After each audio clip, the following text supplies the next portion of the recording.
You follow? All right, so now, but back then, all right, Esau was into the height of his wisdom and understanding. He was coming into the height of it, where he's the hunter.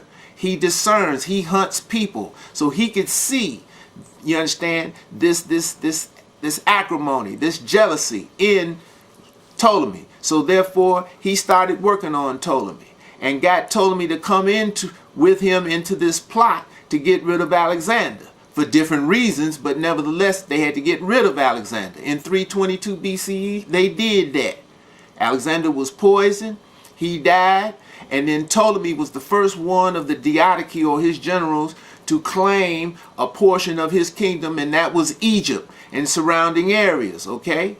And that's the prophecy, that 4 of these generals would rise up. His kingdom would be split into 4 sections, and 2 of these generals would be stronger than the other 2. The 2 strongest ones, and that's what the book is dealing with, and that's what we're dealing with, was Ptolemy in Egypt in 320 BCE, and then later on in 283 BCE, Antiochus Seleucus set up his dynasty in Syria. The king of the north in Syria, the king of the south in Egypt. Okay, now that's Ptolemy's in Egypt, as the Seleucids up in Syria.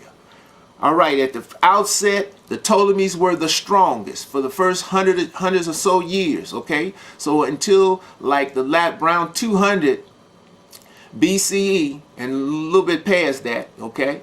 You understand, around 190, 180 BC, the Ptolemies were the strongest. But so therefore, by them being the strongest, they controlled the Holy Land. And that's where you go into this history here, and you start to see that these different books, these apocryphal books, the Septuagint in 280 BCE, you understand, under Ptolemy Philadelphus, the son of Ptolemy Soter. That's when they went in and started to translate this book of remembrance into Greek. All right, and it was the Edomites that did it under Ptolemy Philadelphus. All right, it wasn't our forefathers. You understand? You got to remember that Israel went into captivity and was under the dominion of other people because we were running away from Yah, not running to Yah. All right? Now, the descendants of Esau, as I started this show out with, chapter 11, verse 14, Daniel. In these days, these times, the robbers of thy people shall exalt themselves to establish the vision. Okay? And this is when we see the descendants of Esau coming into view. You follow me? Starting calling themselves Israel themselves, as it tells you in history, Jews. That's the key word, Jews, okay? When you see that historically, it's not talking about Israel. It's talking about the descendants of Esau, the Maccabees, Edomites, all right? Not Israel, Edomites. Now, as we get into some of this history here, we're going to see here, and this is coming out of Pictorial Bible Dictionary, and it says the Septuagint, the first and most important of a number of ancient translations of the Hebrew Old Testament into Greek. Okay, little is certainly known about it. See, little is certainly known about it, for our information is frequently based on ancient traditions. Anytime it says traditions, that means it's word of mouth. Everybody knows how word of mouth goes. You can't, I can't say something to Mark and Mark can take it to the next person exactly as I said to him, because it's going to change. That's tradition, okay? So therefore, things has changed constantly from one person to the next. All right? Based on ancient traditions of doubtful authenticity. Okay? And scholars are divided in their judgments both concerning its origin and its usefulness in textual criticism. Okay? So it says, you understand, what is the truth of this story? It is generally agreed that the Pentateuch, the law, was translated from Hebrew into Greek in Egypt at about the time of Ptolemy II, that's Ptolemy Philadelphus, around 280 BC, they say here. The rest of the Old Testament was done at a later date. See, they don't give you the time, they just say a later date. All right? Most scholars believe, okay, the whole to have been finished by 180 BC, that's 100 years later. Okay, we right down there at the time of the Maccabees, these Edomites, you follow me, rising up, trying to establish the vision. Okay, although some scholars some scholars disagree and believe that the 70, the Septuagint, never contained more than the Pentateuch, the law, until the Christians took it over and added the rest of the Old Testament books much later. Okay?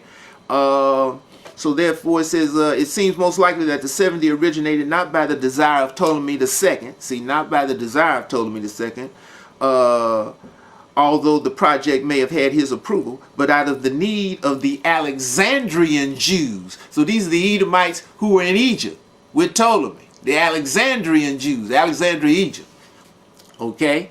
Alexandria of the 3rd century BC, see, 200s, right? Was a large city with a great Jewish population, Edomite population. All right? It says these Jews were Greek speaking, having long since forgotten their own language. Now remember now, you understand, in the Medo-Persian situation, when they had to flee, the Edomites had to flee because the death knell had fell upon their head, the same death knell they tried to exterminate the children of Israel with. They fled over into Grecia, the ones that were able. And so now, what does it say here? Who had long since forgotten their language, because they had been over in Grecia. Okay? Yeah, they'd been over in Grecia for you know what, close to 2 centuries. So they were speaking Greek. You follow? So it says here, the vigorous Jewish intellectual life of Alexandria, okay, would demand the Torah in Greek, just as earlier generation of Jews made targums of the Old Testament Aramaic language. Okay? Okay, says the fact that the 70 was not made all at once is plain by the unevenness of its character. Okay, so they can see that from the textual, you understand, content. It wasn't even. You know, it's out of text. And it's not consistent. Says the 70 came to have great authority among the non-Palestinian Jews. Okay, non-Palestinian Jews, you know, Palestine, Jerusalem. Says its use in the synagogues of the diaspora made it one of the most important missionary aids. Okay, okay. See, these are the Edomites, you understand, in dealing with it. Then it says here, the early Christian church, built largely on converts from the synagogues of the Greek-speaking world, took over the 70 as their Bible. Their use of it to prove to the Jews that Jesus was the Messiah caused a change in Jews' attitude towards it.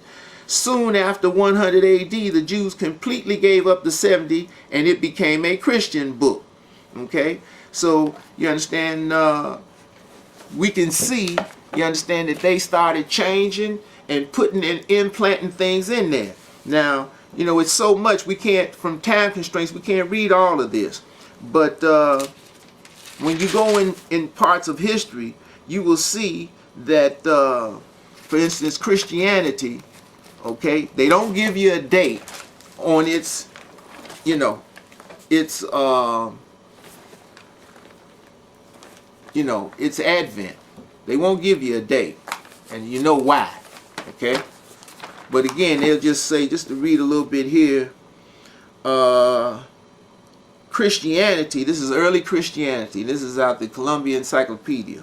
Christianity is in a direct sense an offshoot of Judaism. So right there it's telling you Judaism preceded Christianity. All right?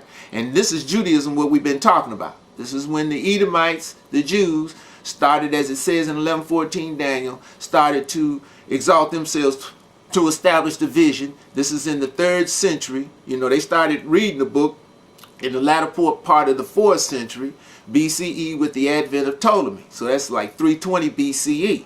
Okay, when you get down into the 3rd century BCE, as we just read, 280, 285, under Ptolemy Philadelphus, Ptolemy Soter's son, now they starting to translate the book into Greek. All right, and they're scrutinizing it. Okay, they want to know all about this book. You understand? Now, it says this Christianity is a direct offshoot of Judaism. So Judaism preceded Christianity, because again, Christianity didn't come on the scene till sometime in the 4th kingdom of man, which we've talked about previously. Not at the time they usually say.